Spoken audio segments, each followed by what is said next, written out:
रावणाकडे बातमी आली. रावण म्हणाला, गेला का संपला तो वानर? झालं ना, आता का धावत आला? महाराज, पाहता पाहता त्या एकट्या वानरानं 80,000 राक्षस संपवले, एकालाही सोडलं नाही. आम्हाला 400 आतंकवादी संपवायला महिना जातोय. जय जय रघुवीर समर्थ. महिना जातोय. खरं की खोटं सांगा? हनुमंतांची उपासना आमचे सैनिक करतच नाहीत. म्हणतात ते सियावर रामचंद्र की जय. मला वाटतं आपला मराठा रेजिमेंटचं रामरामच शब्द आहे.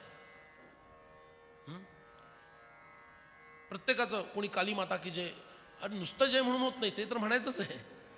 तुमची रोजची उपासना काय आहे? शिवाजी महाराजांनी मावळ्यांना उपासना दिली होती. आणि त्या काळात वेगळी उपासना सांगायची गरजच नव्हती. आईबापच रोज उपासना करत असत, मुलाकडे आपोआप येत असे. आता सांगायची वेळ आली आहे. पोलिसांनी, सैनिकांनी, CRPF वगैरे हे जे काही आहेत, जे क्षात्र धर्माचं पालन करतात, या सर्वांनी एकतर भगवान शिवांची, मारुतीरायांची किंवा कालीमातेची उपासना करायला हवी. या शक्तीच्या देवता आहेत, या उपासना करायला हव्या. मग त्यांचा प्रभाव पडेल. हे उपासनाच करत नाहीत.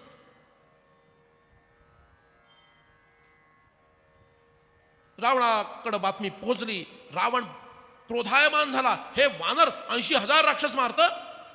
त्यानं त्याचा अत्यंत विश्वासू असणारा सेनापती प्रहस्त याचा पुत्र जंबूमाली याला पाठवलं, जा त्या वानराला मारून टाक.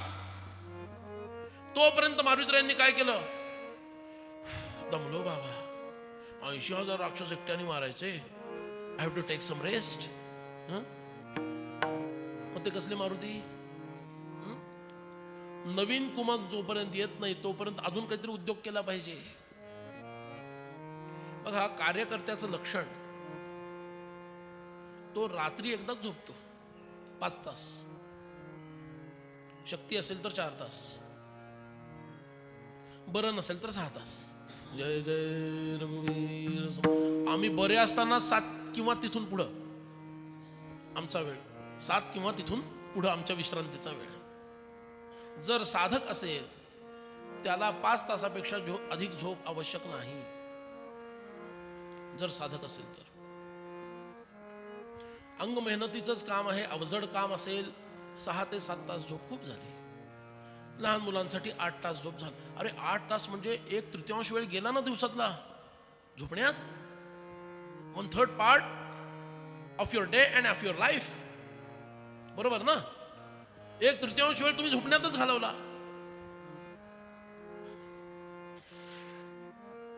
अजून उरलेला वेळ खाणं पिणं अमुक तमुक, आणि सगळ्यात महत्वाची गोष्ट कर्ण पिशाच. हा हॅलो बोल,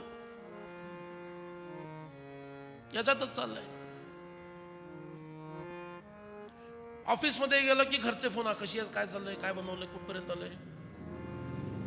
आणि घरी आलं की ऑफिसचे फोन, हा सर मी बघतो, ते करायलाच लावतो त्याला, सांगतोच मी. 10 वाजेपर्यंत फोनवर काय ऑफिसचं काम, घरी आल्यानंतर. आणि घरी ऑफिसमध्ये गेलं की घरी फोन, हा काय चाललंय, बंटी गेला का शाळेमध्ये, काय चाललंय काय.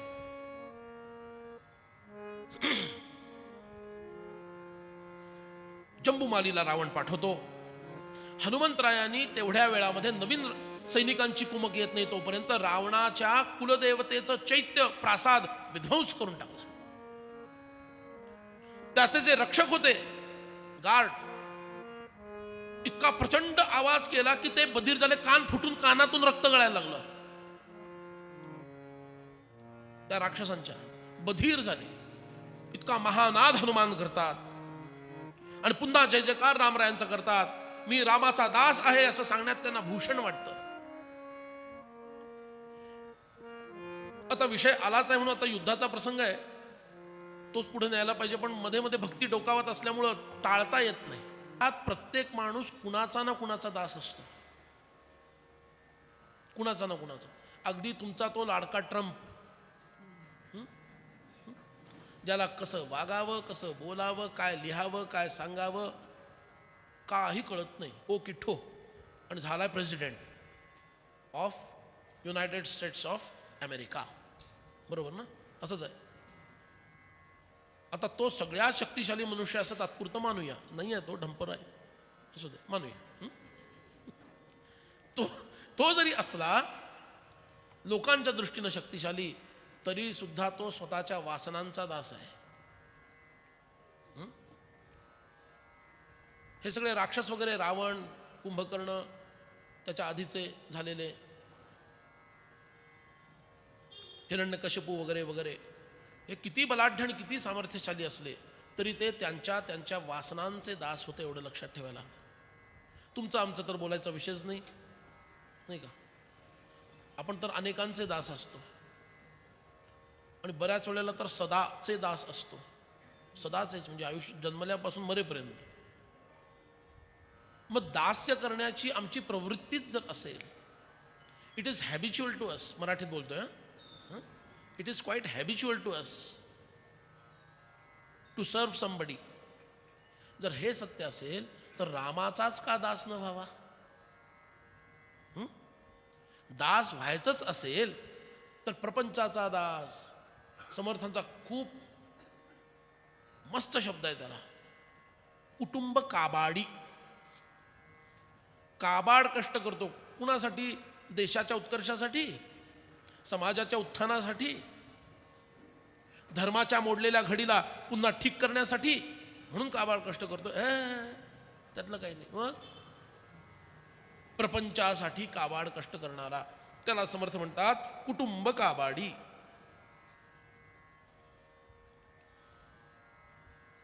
माणसानं शहाणं व्हायला हवं. जर दास्यच करायचं असेल, जर आशाच ठेवायची असेल तर ती रामरायाकडून ठेवा. मना राघवे वीण आशा नको रे. सीतामाईंनी हे शिकवलं आपल्याला. कुणाकडून अपेक्षा ठेवायची हे कोण शिकवलं? सीतामाईंनी. आता कुणाची सेवा करायची हे कोण शिकवत आहेत? महारुद्र हनुमान की जय. जय जय रघुवीर समर्थ. म्हणून दास्य करायचंच असेल तर ते भगवंताचं करावं किंवा सद्गुरूंचं, संतांचं, सत्पुरुषांचं करावं. जय जय रघुवीर समर्थ. हनुमंतरायांनी प्रचंड मोठा विध्वंस आरंभिला. त्या प्रासाद रक्षकांबरोबर युद्ध चालू झालं. शेकडो राक्षसांनी हनुमंतांना घेरलं. गदा, तलवारी, परशु, परीघ यांनी आक्रमण केलं. मारुतीराय थवताळले. त्या ठिकाणी त्या प्रासादामध्ये एक सोन्याचा असणारा खांब, पण त्याला काटे काटे असे आहेत, तोच उपटला आणि इतक्या वेगात फिरवला, म्हणजे त्याचा आरपीएम एवढं वाढवलं, रिव्होल्यूशन पर मिनिट्स. इतक्या वेगात फिरवला तो सोन्याचा खांब प्रज्वलित झाला. आग लागली आणि त्या आगीनं त्या राक्षसांना होरपळून काढलं आणि उरलं सुरलं वन जाळून टाकलं. महारुद्र हनुमान की जय. जय जय रघुवीर समर्थ. मारुतीरायांनी शेपटीनं जाळलं ते नंतर जाळलंय, पहिल्यांदा हे जाळलंय. काय जाळ काढलाय बघा. याला म्हणतात हनुमान. गरज आहे तेव्हा हात जोडून उभे आहेत आणि गरज पडली तेव्हा हात उगारून उभे आहेत. हनुमान हे सर्व भक्तांचे सर्वोच्च आदर्श आहेत. त्यांच्याहून मोठं कोणी नाही आदर्श. आणि तोपर्यंत हा जंबूमाली गाढवाच्या रथात बसून आला. गाढव कुठला तर लिहिले वाल्मिकीने तेच सांगतोय. गाढव कुठला हे माझं एक्सप्लेनेशन आहे, पण ह्यांनी म्हटलं गाढवाच्या रथात बसून आला. गाढवाच्या रथात बसून हा जंबूमाली येतो. तो येईपर्यंत मारुतीराय दमदाटी करतात राक्षसांना, लांबून येणाऱ्यांना. तिथूनच आलात तर बघा चोपून काढेन. दमदाटी करतायत. अरे मी एक सगळ्यात दुबळं वानर आहेत, मी तुमची एवढी वाट लावली, आमच्याकडे कोट्यावधी वानर आहेत. आता असं सांगायचं असतं.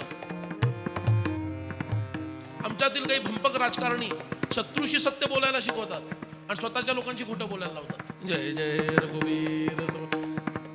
चरख्यापासून बुरख्यापर्यंत काय बोलायचं. हनुमान म्हणतात अरे एक एक वानर 10-10, 100-100, 1000-1000 हत्तींचं बळ असणारे आहेत. कोट्यावधी वानर लंकेत येणार, रावणासकट तुमच्या सगळ्यांचा विध्वंस करणार.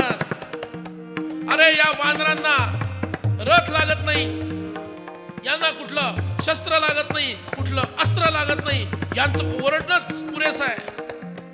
यांची भयंकर असणारी तीक्ष्ण नख, यांचे तीक्ष्ण दात हेच भयानक अशी अस्त्र आणि शस्त्र आहेत. आता तुमची काही धडगत नाही. येणाऱ्या राक्षसांना आधीच गलित गात्र करून टाकलं. जम्बूमाली म्हणतात, अरे काय झालं, चला चला चला, चला तुम्ही चला, हम आप आगे बढ़ो, हम आपके पीछे पीछे निकलते हैं. साथ है नहीं निकलते हैं. सगळे राक्षस पुढे येतात. जम्बूमालीनं अर्धचंद्र कर्णी आणि नाराज बाणांनी हनुमंतांवर आक्रमण केलं. हनुमंतांना विद्ध केलं, अंगावरती बाण सोडले. हनुमंतरायांना क्रोध आला. मारुतीरायांनी प्रचंड मोठी शिळा आणि वृक्ष फेकले, पण त्यांनी ते तोडून टाकले. हनुमंतरायांनी त्यांचा लाडका परीघ उचलला, घरा घरा घरा फिरवला आणि जम्बूमालीवर फेकून मारला. रथाच्या चिंधड्या उडून जम्बूमाली मारला गेला. महारुद्र हनुमान की जय. आता मात्र रावण प्रचंड क्रोधायमान झाला. 7 मंत्रिपुत्रांना तो पाठवतो. हे मंत्रिपुत्र सुद्धा हनुमंतांच्या समोर टिकू शकत नाहीत. मारुतीरायांनी गर्जना करावी, राक्षस भयभीत व्हावेत. पद दलद पायानं तुडवून मारलंय. गंमत सांगतो, हनुमान आणि भीम यांच्यातलं साधर्म्य. भीमाला वाटलं ना कधी युद्धज्वर असतो बघा, खुमखुमी म्हणतो ना मराठीत त्याला, आपण त्याला शास्त्रात युद्धज्वर म्हणतात. एकदा तो चढला आणि भीमाच्या अंगात शिरला की भीम काय करतो माहितीये काय, भीम गदा पण घेत नाही आणि रथात पण बसत नाही, थेट रथातून उडी खाली मारतो. शत्रूच्या सैन्यात एकटा धावत जातो आणि त्याचा सगळ्यात लाडकं टार्गेट म्हणजे गजदल, हत्तींची सेना. थेट हत्तीच्या पहिला जो दिसेल त्या हत्तीला धरायचं, गरगरा गरगरा फिरवायचं, दुसऱ्या हत्तीवर मारायचं, 10 हत्ती आडवे. हत्तीच्या म्हणायचं एवढेच झाले होय. आणि नंतर अक्षरशः बुकणा करून संपवायचं दुसऱ्याला. तलवारीनं मारलं आणि बाणाने म्हटलं, हे तलवार आणि बाण काय करायचे, बुकलून बुकलून मारणे. वायू तत्वाचं लक्षण आहे बरं का. हनुमान सुद्धा वायुपुत्र आहेत, भीम सुद्धा वायुपुत्र आहेत. हनुमंतांनी प्रचंड मोठा आकार घेतला. पायानं तुडवून तुडून, बुक्क्या मारून, लाथा मारून, दडपे देऊन आणि आपल्या तीक्ष्ण नखांनी फाडून. आता तीक्ष्ण नखांनी फाडून म्हणजे कुणासारखे झाले, भगवान नृसिंहासारखे झाले. वेगळे वेगळे हे रूप घेऊन राक्षसांचा संहार केला. सर्व मंत्रिपुत्र मारले गेले. रक्ताचा पूर व्हायला लागला. राक्षसांचे करुण स्वर सर्वत्र ऐकू यायला लागले, वाचवा वाचवा, पळा, धावा. आता मात्र रावण घाबरला. तुमच्या भाषेत सांगतो, अंदर से हिल गया, भयभीत झाला. पण वरून भय लपवलं. 5 सेनापतींना पाठवलं. त्यांची नावं ऐकून घ्या: विरूपाक्ष, युपाक्ष, दुर्धर, प्रघस आणि भासकर्ण. रावण यांना काय सांगतो ऐका. हे सेनापतींनो ऐका, विचारपूर्वक त्या वानराकडे जा. हा सामान्य वानर मला वाटत नाही, याला क्षुद्र लेखू नका. आम्ही मोठे योद्धे आहोत या भ्रमात राहू नका. मला वालीचं बळ माहिती आहे, सुग्रीवाचं बल माहिती आहे, जांबवंताचं बल माहिती आहे, नीलाचं आणि द्विविधाचंही बल माहिती आहे. पण हे वानर काहीतरी अघटितच दिसतंय. याच्या बळाचा अंदाजच लागत नाहीये, याचं सामर्थ्य काय हेच कळत नाहीये. याची भयंकर रूप धारण करण्याची शक्ती, याचा उत्साह, याचं सामर्थ्य सर्वच बाबतीत हा या वानरांपेक्षा सरस आहे. मला तर असं वाटायला लागलं, इंद्रानंच माझ्या विनाशासाठी तपस्या करून या वानराला उत्पन्न केलं असावं. रावणाला भीती वाटायला लागली आता. नाग, यक्ष, गंधर्व, देवता, असुर, महर्षी यांनी माझ्यावर सूड उगवण्याचं ठरवलेलं दिसतं आणि आपल्या तपानं या वानराला निर्माण केलं असं वाटतं. स्वतःचं रक्षण करा आणि त्याचा विनाश कसा होईल ते बघा. रावणाने सांगितलं. सर्व सेनापती निघाले आणि प्रथम युद्ध झालं. दुर्धर आणि हनुमंतांचं. 100 तेजस्वी बाण हा हनुमंतांना मारतो. हनुमंतांनी केवळ हुंकारानं त्याला स्तंभित केलं. प्रचंड मोठा आकार धारण केला आणि थेट त्याच्या रथावर आघात केला, त्याचा चेंदामेंदा करून त्याला मारून टाकला. विरूपाक्ष आणि युपाक्ष यांनी मुद्गरांना हनुमंतांवर आघात केला. मारुतीरायांनी सालवृक्ष घेऊन त्यांना बदलून बदलून बदलून संपून टाकलं. प्रघस आणि भासकर्ण यांना शूलानं मारुतीरायांनी मारलं. आणि अशा प्रकारे मारुतीरायांनी उरली सुरली राक्षस सेना सुद्धा संपून टाकली. घोडे, हत्ती, रथ, योद्धे, अक्षरशः प्रेतांचा खच तिथं पडला. सर्व सेनापती संपून हनुमान नवीन कुमक कोणती येते म्हणून वाट बघताय. जय जय रघुवीर समर्थ महारुद्र हनुमान की